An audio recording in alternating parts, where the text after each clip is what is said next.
Friends, ನನ್ನ ಹೆಸರು ರಂಜಿತ್. ಸ್ಪರ್ಧಾ ಮಿತ್ರ ಕನ್ನಡ ಯೂಟ್ಯೂಬ್ ಚಾನಲ್ಗೆ ಸ್ವಾಗತ. ಇವತ್ತಿನ ವಿಡಿಯೋದಲ್ಲಿ ನಾವು KS, KPSC ಮತ್ತು ಗ್ರೂಪ್ ಸಿ ಇತರ ಸ್ಪರ್ಧಾತ್ಮಕ ಪರೀಕ್ಷೆಯಲ್ಲಿ ಇತಿಹಾಸದ ವಿಷಯದ ಮೇಲೆ ಕೇಳಲಾಗುವ ಕೆಲವು ಪ್ರಮುಖ ಪ್ರಶ್ನೆಗಳ ಬಗ್ಗೆ ಚರ್ಚಿಸೋಣ. ಮೊದಲನೆಯದು, ಹಳೆಯ ಶಿಲಾಯುಗದ ಜನರು ಇದರಿಂದ ಮಾಡಿದ ಒರಟಾದ ಆಯುಧಗಳನ್ನು ಬಳಸುತ್ತಿದ್ದರು. ಉತ್ತರ ಬೆನಚುಕಲ್ಲು. ಸಿಂಧೂ ನಾಗರಿಕತೆಯ ಮೊಟ್ಟಮೊದಲ ಅವಶೇಷಗಳು ಉತ್ಖನನವಾದ ಸ್ಥಳ ಹರಪ್ಪ. ಋಗ್ವೇದದಲ್ಲಿ ಕೃಷಿಯನ್ನು ಈ ಹೆಸರಿನಿಂದ ಕರೆಯಲಾಗಿದೆ, ಚಾರ್ಪಾಣಿ. ಜೈನ ಧರ್ಮದ ಪ್ರಮುಖ ತೀರ್ಥಂಕರು ಆದಿನಾಥ ಅಥವಾ ವೃಷಭನಾಥ. ಜೈನ ಧರ್ಮದ 23ನೇ ತೀರ್ಥಂಕರ ಹೆಸರು ಪಾರ್ಶ್ವನಾಥ. ಅಲೆಕ್ಸಾಂಡರ್ನ 33ನೇ ವಯಸ್ಸಿನಲ್ಲಿ ಮರಣ ಹೊಂದಿದ ಸ್ಥಳ ಬ್ಯಾಬಿಲೋನ್. ವಿಕ್ರಮಾದಿತ್ಯ ಎಂದು ಬಿರುದು ಹೊಂದಿದವನು ಚಂದ್ರಗುಪ್ತ ಮೌರ್ಯ. ಮೌರ್ಯ ಸಂತತಿಯ ಕೊನೆಯ ದೊರೆ ಬೃಹದ್ರಥ. ಶುಂಗ ಸಂತತಿಯನ್ನು ಸ್ಥಾಪಿಸಿದವರು ಪುಷ್ಯಮಿತ್ರ. ಶುಂಗರ ಕೊನೆಯ ದೊರೆ ದೇವಭೂತಿ. ಕಣ್ವ ವಂಶವನ್ನು ಸ್ಥಾಪಿಸಿದವರು ವಾಸುದೇವ ಕಣ್ವ. ಕಾರವೇಳನ ಸೈನಿಕ ಮತ್ತು ಆಡಳಿತಾತ್ಮಕ ಸಾಧನೆಯನ್ನು ತಿಳಿಸುವ ಶಾಸನ ಹಾತಿಗುಂಪ ಅಥವಾ ಅನೇಗವಿ ಶಿಲಾಶಾಸನ. ರುದ್ರದಾಮನ ದಿಗ್ವಿಜಯ, ಆಡಳಿತ, ಲೋಕೋಪಯೋಗಿ ಕಾರ್ಯ ಮುಂತಾದ ಚಟುವಟಿಕೆಗಳ ಬಗ್ಗೆ ತಿಳಿಸುವುದು ಜುನಾಗಢ ಶಾಸನ ಅಥವಾ ಗಿರ್ನಾರ್ ಪ್ರಶಸ್ತಿ. ಭಾರತದಲ್ಲಿ ಮೊದಲ ಬಾರಿಗೆ ಚಿನ್ನದ ನಾಣ್ಯಗಳನ್ನು ಅಚ್ಚು ಹಾಕಿದವರು ಕುಶಾನರು.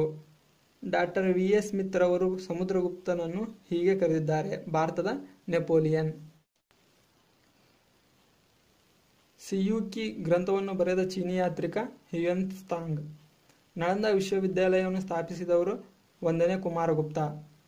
ಆತನನ್ನು ಶಕಾದಿತ್ಯ ಅಂತೂ ಕೂಡ ಕರೆಯುತ್ತಾರೆ.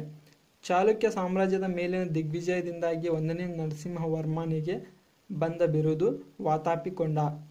ಕ್ರಿಸ್ತಶಕ 642ರಲ್ಲಿ 2ನೇ ಪುಲಕೇಶಿಯನ್ನು ಸೋಲಿಸಿ ಬಾದಾಮಿಯನ್ನು ವಶಪಡಿಸಿಕೊಂಡಿದ್ದಕ್ಕೆ ಈ ಬಿರುದು ಬಂದಿದೆ.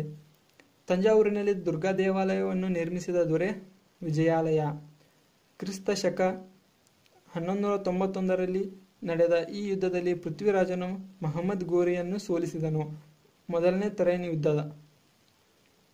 ಭಾರತದಲ್ಲಿಯೇ ಮುಸ್ಲಿಂ ಸಾಮ್ರಾಜ್ಯದ ನಿಜವಾದ ಸ್ಥಾಪಕ ಎಂಬ ಹೆಸರಿಗೆ ಪಾತ್ರನಾದ ವ್ಯಕ್ತಿ ಮಹಮ್ಮದ್ ಗೋರಿ.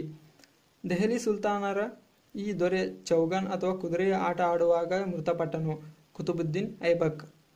2ನೇ ಪಾನಿಪತ್ ಕದನ ನಡೆದಿದ್ದು 1556. ಈ ಕದನದಲ್ಲಿ ಅಕ್ಬರನಿಂದ ಸೋತ ಹಿಂದೂ ದಂಡನಾಯಕ Hemu. Portugal viceroy Francisco de ಅಲ್ಮಿಡಾನ ವ್ಯಾಪಾರ ನೀತಿಯನ್ನು ಹೀಗೆಂದು ಕರೆಯಲಾಗುತ್ತಿತ್ತು, ಬ್ಲೂ ವಾಟರ್ ಪಾಲಿಸಿ ಅಥವಾ ನೀಲಿ ಜಲನೀತಿ. ಭಾರತದಲ್ಲಿ ಪೋರ್ಚುಗೀಸ್ ವ್ಯವಹಾರಗಳ ಮೊದಲ ಗವರ್ನರ್ ಆಗಿ ನೇಮಕಗೊಂಡವರು ಅಲ್ಫಾನ್ಸೋ ಡಿ ಅಲ್ಬುಕರ್ಕ್.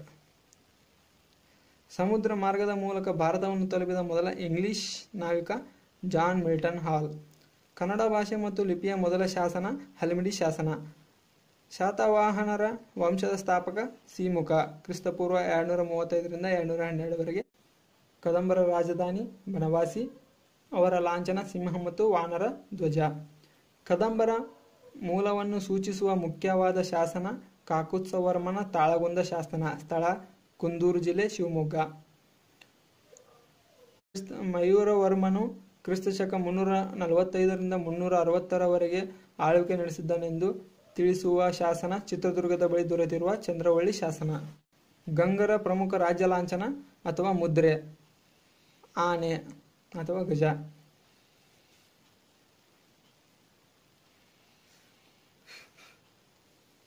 ಕರ್ನಾಟಕದಲ್ಲಿ ಗಂಗ ವಂಶ ಸ್ಥಾಪಿಸಿದವರು ದಡಿಗ ಮತ್ತು ಮಾಧವ. ಚಾವುಂಡರಾಯನ ಮಹತ್ ಸಾಧನೆ ಎಂದರೆ ಶ್ರವಣಬೆಳಗೊಳದಲ್ಲಿ ಕ್ರಿಸ್ತಶಕ 981ರಿಂದ 82ರಲ್ಲಿ ನಿರ್ಮಿಸಿದ ಗುಮ್ಮಟೇಶ್ವರನ ವಿಗ್ರಹ. ಅದು 58 ಅಡಿ ಎತ್ತರ ಇದೆ. 2ನೇ ಪುಲಕೇಶಿಯ ಆಡಳಿತಾವಧಿಯಲ್ಲಿ ಇವನ ಆಸ್ಥಾನಕ್ಕೆ ಭೇಟಿ ಕೊಟ್ಟ ಚೀನಿ ಯಾತ್ರಿಕ ಹ್ಯುಯೆನ್-ತ್ಸಾಂಗ್. ಅತಿ ಪ್ರಾಚೀನ ಕನ್ನಡ ಕೃತಿಯಾದ ಕವಿರಾಜ ಮಾರ್ಗವನ್ನು ರಚಿಸಿದವರು ಶ್ರೀ ವಿಜಯ. ಮುಂಬೈ ಬಂದರು ಬಳಿ ಇರುವ ಈ ದ್ವೀಪದಲ್ಲಿ ರಾಷ್ಟ್ರಕೂಟರ ಕಲೆಯು ಪರಾಕಾಷ್ಠತೆಯನ್ನು ಮುಟ್ಟಿತ್ತು. ಎಲಿಫೆಂಟಾ ದ್ವೀಪ. ಶಂಕರಾಚಾರ್ಯರು ಪ್ರತಿಪಾದಿಸಿದ ಸಿದ್ಧಾಂತ ಅದ್ವೈತ ಸಿದ್ಧಾಂತ. ರಾಮಾನುಜಾಚಾರ್ಯರು ಪ್ರತಿಪಾದಿಸಿದ ಸಿದ್ಧಾಂತ ವಿಶಿಷ್ಟಾದ್ವೈತ ಸಿದ್ಧಾಂತ. ಮಧ್ವಾಚಾರ್ಯರು ಪ್ರತಿಪಾದಿಸಿದ ಸಿದ್ಧಾಂತ ದ್ವೈತ ಸಿದ್ಧಾಂತ. ಬಸವಣ್ಣನವರು ಪ್ರತಿಪಾದಿಸಿದ ಸಿದ್ಧಾಂತ ಶಕ್ತಿ ವಿಶಿಷ್ಟಾದ್ವೈತ ಸಿದ್ಧಾಂತ. ವಿಜಯನಗರ ಸಾಮ್ರಾಜ್ಯವನ್ನು ಆಳಿದ 4 ರಾಜವಂಶಗಳು ಸಂಗಮ, ಸಾಳವ, ತುಳುವ, ರವೀಡು. ಹರಿಹರನಿಗೆ ಇದ್ದ ಬಿರುದು ಪೂರ್ವ ಪಶ್ಚಿಮ ಸಮುದ್ರೇಶ್ವರ. ತೆಲುಗು ಕವಿ ಶ್ರೀನಾಥ ಮತ್ತು ಕನ್ನಡ ಕವಿ ಡಿಂಡಿಮರು ಇವರ ಆಸ್ಥಾನದ ಕವಿಗಳಾಗಿದ್ದರು. 2ನೇ ದೇವರಾಯ. ಕೃಷ್ಣದೇವರಾಯನು ತೆಲುಗಿನಲ್ಲಿ ರಚಿಸಿದ ಕೃತಿ ಆಮುಕ್ತ ಮೌಲ್ಯದ ಮತ್ತು ಸಂಸ್ಕೃತದಲ್ಲಿ ರಚಿಸಿದ ದೌಲತಾಬಾದ್ ಬಳಿ ಆಕಾಶ ವೀಕ್ಷಣಾಲಯವನ್ನು ನಿರ್ಮಿಸಿದವನು ಫಿರೋಜ್. ಮಹಮ್ಮದ್ ಗವಾನನು ಮದರಸಾವನ್ನು ಸ್ಥಾಪಿಸಿದ ಸ್ಥಳ ಬಿದರ್.